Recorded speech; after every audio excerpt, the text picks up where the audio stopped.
中福珠寶綻放人生最美一刻。澳門大小事你我都關心。大家好，歡迎收睇由澳門週報製作嘅《豪江開講》。澳門週報以新思維講好澳門故事。大家好，我係 Elco。今日好榮幸，我哋邀請到兩位嘉賓嚟同我哋探討下今日嘅議題嘅，分別係社會綜合研究學會會長郭萬金先生，郭 Sir。你好，大家好。以及澳門旅遊業工商聯會理事長凌世威，威哥。大家好。嗱，咁今日我哋想探討議題就係因為日前咧，大家都見到啦，因為隨住科技嘅進步，好多電動嘅滑板車啊、電動嘅行李車啊，又或者一啲平衡車啊，嗱，我哋喺市面成日都見到噶啦。嗱，咁其實咧，因為日前啦，澳門亦都有發生有一啲嚟澳門嘅遊客揸住部電動行李車就自己鏟上橋，咁啊，當然啦，最後梗係由交通警員嚟到去進行呢個檢控工作啦。嗱，咁其實咧，澳門咧呢個道路交通法咧，亦都係之前亦都係準備緊呢個叫修法啦。咁透過咁嘅修法，其實我哋覺得一齊探討下就係話，到底呢個電動代步工具應該點樣管得好佢咧？因為好坦白嘅，人嘅進步就一定會係催生好多唔同嘅代步工具出現嘅。咁嗱，而家我哋市面上啦，因為呢啲咧喺內地就會見到比較多啲嘅，譬如一啲電動車啊等等。但係澳門咧喺呢一方面嘅規管係點？規管得好唔好？同埋點樣係管得住之餘，又唔令到所有其他無論本地居民也好啦，或者外來嘅遊客好啦，都知道要點樣遵守澳門嘅道路法規，因為其實都幾危險㗎啦。想問下威哥先啦，咁因為澳門係一個旅遊城市，旅客嚟澳門咧就未必知嘅。咁同時好多人我哋成日喺內地，譬如唔同嘅機場啊，或者一啲國際嘅機場都見到，啲人都係咁樣揸住部行李車咁啊喺度行啊，電動行李車。咁其實澳門喺呢一方面應該點樣着墨嚟到去規管咧？威哥。嗱，呢個問題咧，其實都唔係新問題嚟嘅。我講緊大概10幾年前咧，澳門都曾經好流行一種叫風火輪。大家唔知有冇留意到呢樣嘢？差唔多都係電動啲，大概啲呢啲咁嘅代步工具。咁當時候其實澳門嘅政府咧，交通當局咧已經好明確咁規定咧，呢一類嘅電動工具咧就禁止喺路面行駛嘅。呢個好清晰嘅。當然。咁直至我相信之後咧，佢亦都海關方面亦都做咗一個條例咧，係嚴禁呢一類嘅產品咧帶入澳門嘅。咁其實咧喺呢一方面嚟講，理論上咧已經做到好完美嘅，因為第一你冇地方買，第二你又冇個途徑去攞得到呢個工具電子工具啦。咁你又點會有呢個工具喺澳門行到咧？咁其實呢樣嘢咧，所以不嬲嚟講咧，包括喺你出關口、入關口，澳門個海關咧，其實喺呢方面咧把關得好嚴嘅，所以都冇乜聽到啊話有呢啲咁嘅叫做電動車能夠流入咗澳門嘅。就算流入咗澳門嘅話，咁相信咧追根溯源嘅話咧，就可能要追翻就唔係你使用嗰個，係追翻你點樣能夠得到呢部車，咁從而咧去作出一個法律嘅追究。咁我相信咧呢個罪名或者呢個罰款咧都唔輕嘅。咁所以其實咧就帶來更嚴重嘅問題咧，我覺得就未必會一定有。但係呢一次咧就因為可能好多人都唔知道，原來科技嘅進步咧，原來連個旅行篋都可以作為一個電動車咁樣行駛。咁所以其實如果呢一次發生咗呢個相關嘅意外之後咧，其實就政府方面係咪有需要將呢一類嘅產品咧列入為電子電動車呢一類？因為其實佢個作用係一樣，只不過咧係個稱呼唔同嘅啫。係個載體啦。所以其實如果能夠同樣做到呢個傷害嘅話，我咁覺得用翻以前嘅手段就禁止喺馬路上行駛啦。第一，第二就係俾唔俾攜帶呢個就敏感啲嘅，因為呢個係一個行李箱嚟嘅。你唔俾佢攜帶嘅話咧，我諗唔禁止佢使用呢個電動功能喺馬路上，禁止電動功能，我諗呢個咧係應該會比較科學啲嘅一個控制方法。咁但係其實咧，我諗最難去處理咧，其實都唔係呢啲電子產品。呢啲產品電子產品嚟講，相信都唔係一個主流。反而我個人覺得咧，我又冇咩歧視性嘅。只不過我近期自己都睇到好多啦，包括有啲電動輪椅咧喺馬路上行走咧，其實呢個就相對嚟講啦危險嘅。咁啊，政府嘅態度當然係唔主張啦，但係又我暫時嚟講，我又睇唔到政府有乜嘢相關嘅法例，因為其實電動輪椅嘅出現咧，其實係一個善意嚟嘅。當然啦，係幫助一啲有出行需要嘅人士。咁但係其實你睇馬路上係或者行人路上啦，唔好馬路上先啦。行人路上一般嗰啲我哋叫做電動輪椅嘅速度咧，其實都相當快，肯定快過我哋行路先。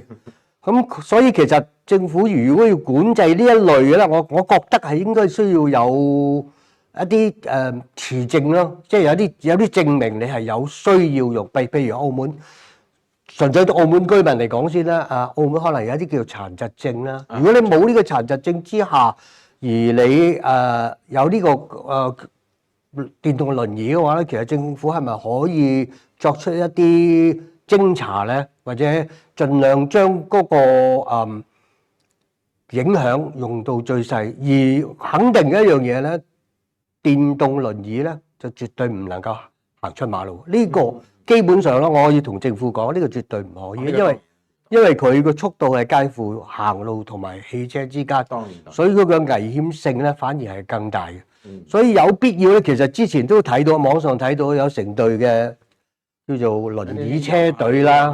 咁可能佢係國內有一個咁嘅條件俾佢去，因為國內始終可能有啲小區啊，或者交通冇咁繁忙，可能佢哋比較容易啲去安排。但係澳門唔係喎，澳門我諗車都唔夠行。如果再俾多一條輪椅通道嘅話，可能其實就未必一定能夠做得到。咁所以只可以限制咧，我諗就係第一佢嗰個使用者啦，即係究竟係有冇需要。如果佢係一個健全嘅人，我覺得佢冇乜需要去使用呢個電動輪椅啦。第二嚟講喺個速度方面咧，因為其實科技都越嚟越發達，佢真係可以去好快嘅。咁其實我哋係咪有必要檢視？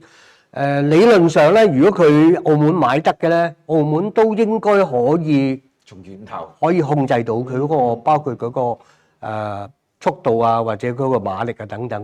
而外地入嚟嗰啲咧，呢啲就或者我哋需要一啲證明，即係好似現時我哋嗰啲俗稱尿袋一樣，嗰啲充電寶一樣。咁係咪唔可以超過一個馬力先至可以俾佢入澳門咧？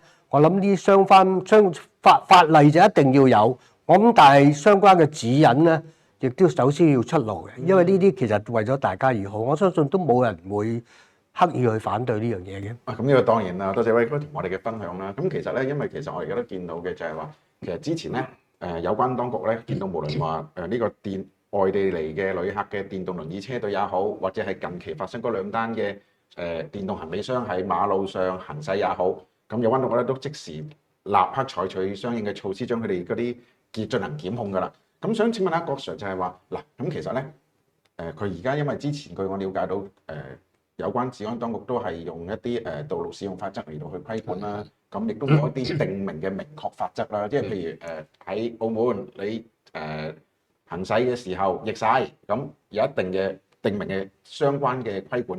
咁但係澳門係咪喺需要立法方面嘅時候，將來修改呢個交通法嘅時候，喺呢一方面係咪有咩要關注同埋點樣嚟到去？正如好似威哥講，點樣定義同埋點樣嚟處理？因為你話要源頭處理行李箱嘅，咁譬如好簡單，唔一定係內地遊客嘅，譬如我外國遊客都有可能噶嘛。咁佢哋嚟之前未必會知道呢個使用情況係點樣樣嘅。咁有關方面應該要點樣處理咧？嗱，我覺得道路交通法上邊咧，未必有好明細嘅條文規定。如果用啲電動車輛咧，應該要點樣係有啲法律條文去跟進。因為其實我比較關心咧，就係反而呢啲車輛如果出咗危險嘅時候，撞到人嘅時候，其實喺法律上邊承唔承認佢呢個所謂叫賠償方案咧？因為可能未必會買保險嘅。如果冇買咗保險，如果撞親人嘅時候，係咪嗰個使用者要全權負責？因為點情況咧？因為呢個反而就係一個切身嘅問題。所以我哋見到咧，特區政府喺呢方面咧，其實好似有做嘢，但係其實係放慢咗嘅。因為我哋見到話成隊一啲電動輪椅車嚟到澳門，見到佢響街行嘅時候，可能有警員勸喻佢。嗱呢啲就做咗俾大家睇到嘅。咁亦都見到大橋上用一個電動皮篋咁一路行上去嘅時候咧，因為大橋上面基本上唔可以咁樣俾你響行人路行。當然絕對唔可以。咁一見到之後咧，就即刻有警員去攔截佢，呢個正常。咁但係其實我哋而家喺馬路上邊咧，基本上都好多呢啲所謂叫電動車出現。特別係我哋見到有啲人咧，佢係正常嘅，佢可以自己行得嘅，或者佢係比較行得辛苦，揸啲拐杖。咁但係咧，佢就用呢啲車咧，風馳電掣咁喺行人道上邊行咧，嗱其實會造成危險。所以頭先所講，你其實有冇買保險？第一樣嘢，第二樣嘢撞親人邊個負責賠償？撞傷咗人嘅時候，嗰個人去邊度索償？嗱呢啲其實應該有法律嘅規定。如果唔係，你就唔可能禁止，唔可能開放呢啲市場俾一啲人使用呢個電動車。咁第二樣嘢，頭先阿威哥講得啱啊，使用呢啲車其實應該有個準照，有個資格。例如好似話如果你係殘障人士，咁我哋其實鼓勵佢出行噶嘛，鼓勵出行。如果有部電動車係的確對佢嚟講係方便嘅。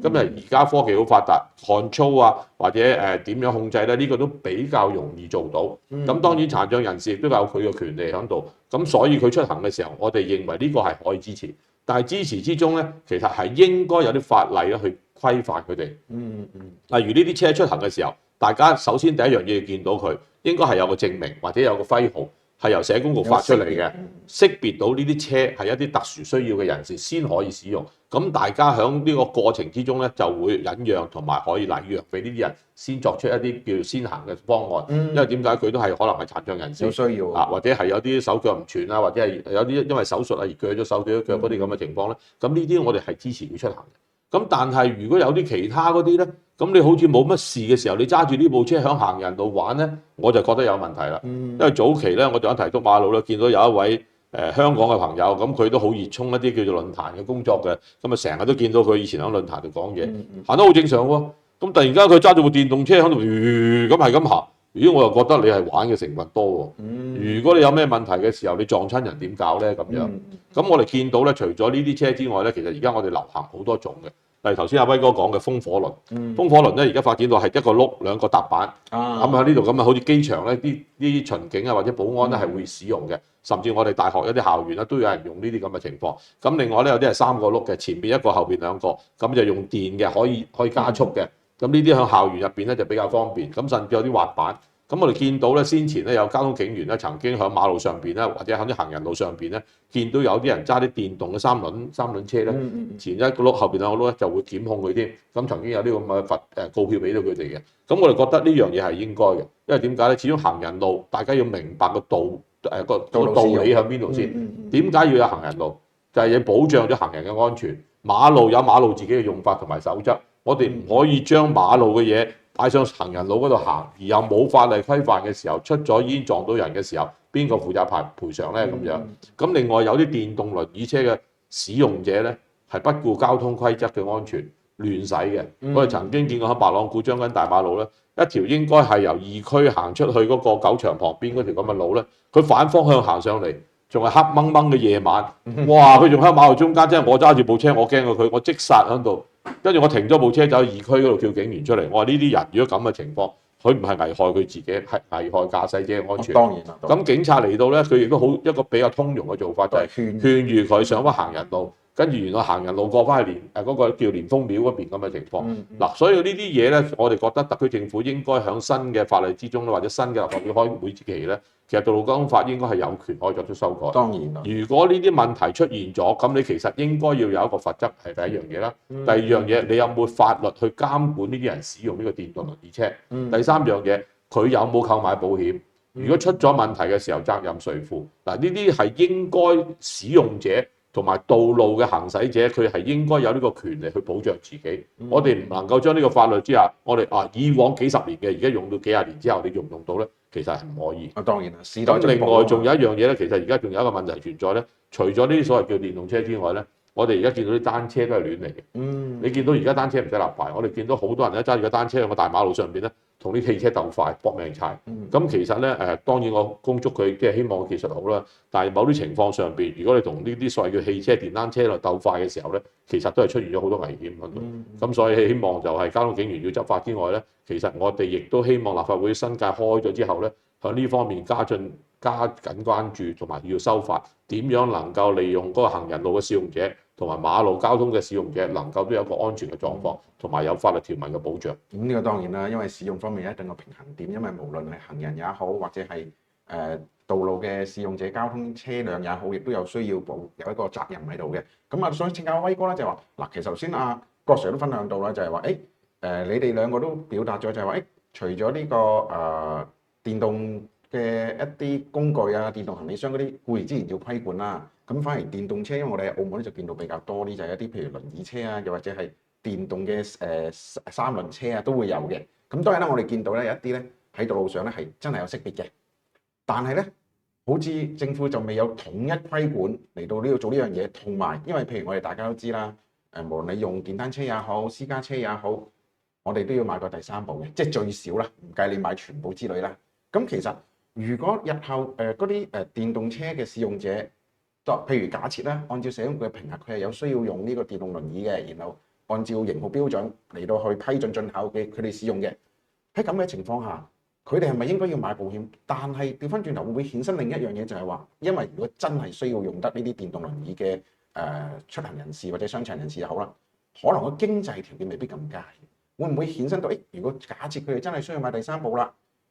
會唔會對佢哋嘅經濟壓力會構成一定嘅影響咧？同埋佢哋要買保險，又或者係甚至乎使用呢啲電動輪椅嘅人，會唔會話需要好似譬如我哋普通我哋考交通都有啦，就係要讀一讀澳門個道路使用法等等，需要接受相關嘅培訓先至俾佢喺路上嚟到行，以確保更加無論係行人好或者係駕駛人士好更加安全咧。因為你都知啦，澳門對於行人係比較友善嘅，但係駕駛者咧，好多時都即使係意外唔係由佢引起，但係佢都要負部分責任嘅。咁呢方面想請教威哥咩睇法？嗱，其實我就咁認為嘅。輪椅就係輪椅，電動輪椅都係輪椅，只不過係一個輔助功能啫。相信電動輪椅咧唔可以作為交通工具。咁即係話意思係咧，電動輪椅就冇可能喺馬路上行駛。咁其實佢唔喺馬路上行駛嘅話，其實就你買咩保險咧？即係我覺得就好似你行街喺你人撞人咁，其實即係呢個就即係好難好尷尬嘅一件事。咁啊，仲有就係因為我哋要規範佢，就係佢嗰個馬力。咁其實如果佢唔係太快嘅，係只係一個輔助功能，例如上斜路唔需要太大嘅力嘅話，咁其實我覺得呢個係一個友善嘅措施嚟嘅。呢個絕對我又唔覺得佢係一個會令到行人路方面咧，如果佢係限咗佢嗰個容量嘅話咧，有任何嘅危險嘅。咁啊，第二嚟講咧，其實如果佢唔使出馬路嘅話，嗱，即係等於你一個行人，你使行出馬路，其實都罰你錢啦。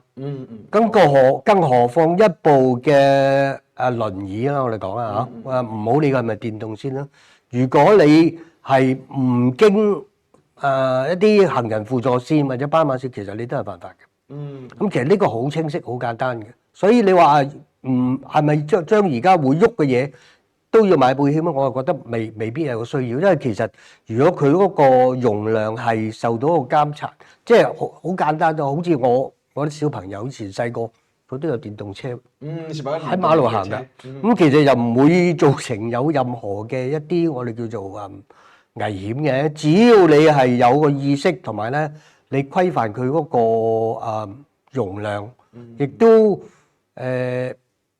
道路嘅使用者咧就必須遵守道路嘅法典啦，呢個肯定係嘅。包括行人路方面亦都有個操守。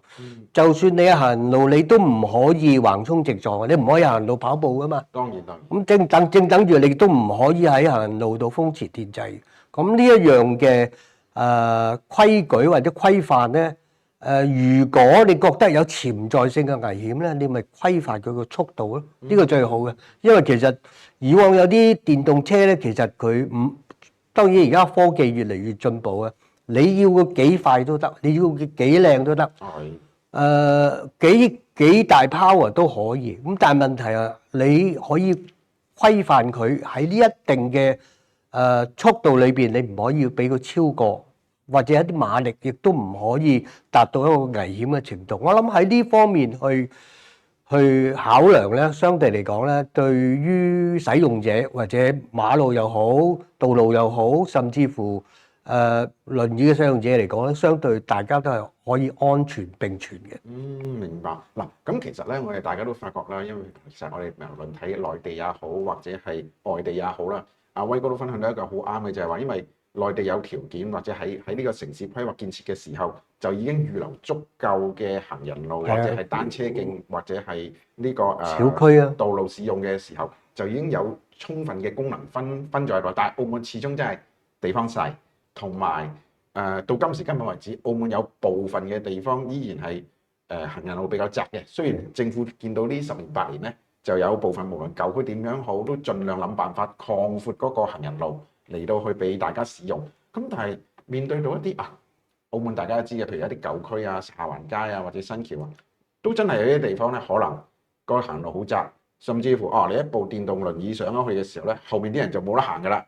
即係仲有咁嘅情況。其實喺政府喺呢個真係要立法規管嘅同時，或者係再計教育使用者嘅同時，喺呢個道路設計同安排上有冇得再優化？因為以前成日話冇辦法，但係唔係喎，我哋而家見到譬如新橋有啲路都已經擴闊晒啦，除咗一部輪椅行，即係隔離都仲可以有行人可以通過到嘅，唔怕以前好窄嘅。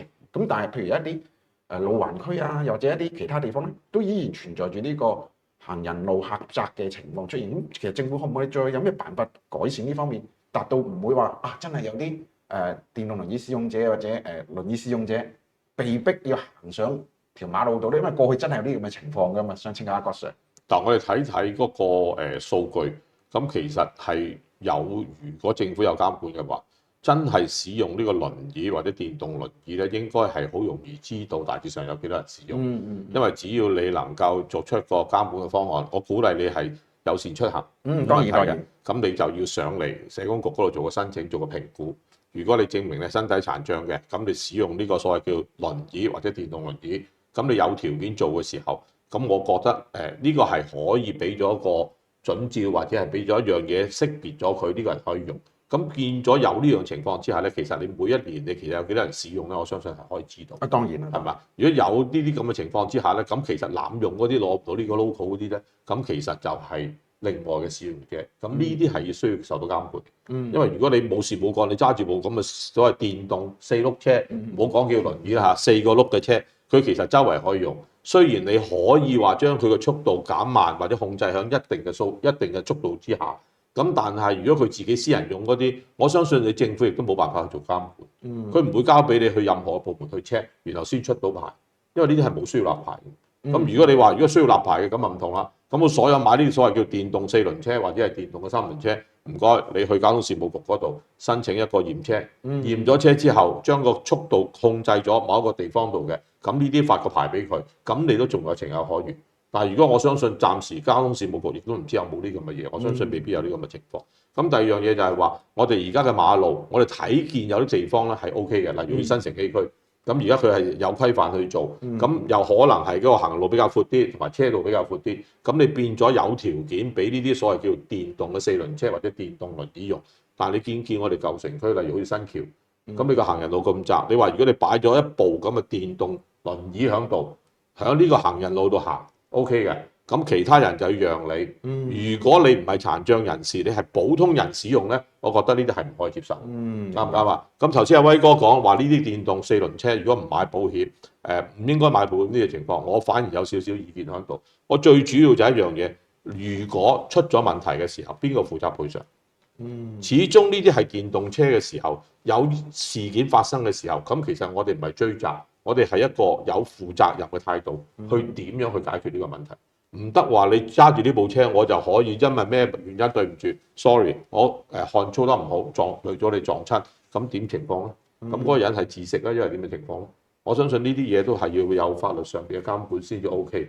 咁反而咧，我哋見到咧，而家好多人用呢啲咁嘅車輛嘅方法咧，其實係一啲封閉嘅區域。例如頭先見到嘅一啲風火輪，或者係雙腳用嗰啲咁啊，好似美國啲巡警啊，喺機場用啊，或者係我哋而家海關啊，即係拱北嗰度咧，其實都有公安喺度用緊嘅。冇錯。咁呢啲係一啲指定方向、指定地區同埋一啲指定嘅專業人士，佢先可以使用。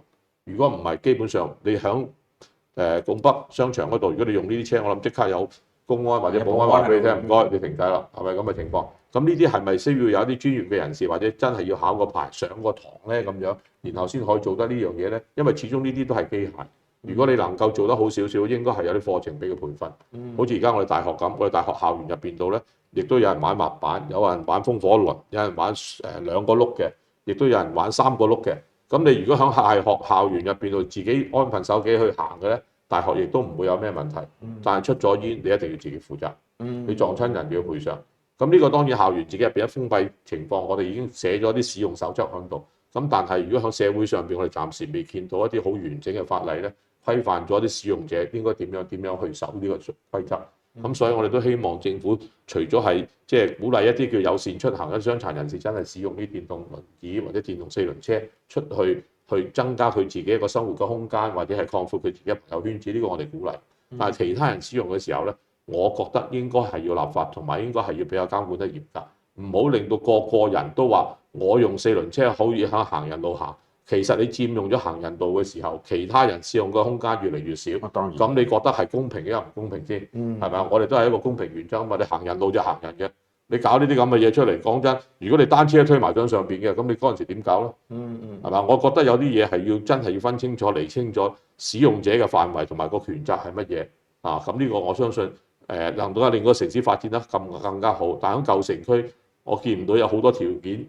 你能夠令鼓勵啲電動車可以咁樣做，你落親馬路嘅同人車爭路其實好危險，係咪啊？地方又細，你見行10月初5街，你整兩部呢咁嘅嘢喺度，咁其他汽車咪好似蝸牛咁慢慢跟住你行，塞晒，塞車呢個我亦都唔鼓勵呢樣嘢。咁呢個我明白嘅，咁因為嗱，譬如好似阿郭 Sir 咁樣講啦，因為其實澳門咧真係地方細啦，咁舊區嘅已經即係呢啲設施慢慢改善緊，但係亦都未必有足夠嘅條件改善嘅。咁想請教阿郭 Sir 就係話，其實喺咁嘅情況之下，想請教阿威哥就係話，其實喺咁嘅情況之下啦，嗱頭先我哋所討論嘅都係話，規管一啲澳門本地人嘅或者學生等等嘅使用情況啦。咁但係譬如我外來嘅遊客，嗱因為而家發生用一個電動行李篋也好等等咧，其實全部都係外來人嚟嘅，唔係本地人嚟嘅。咁喺呢一方面，政府要管亦都好難，因為人哋可能第一次嚟或者10年冇嚟過，跟住然之後人哋都唔清楚。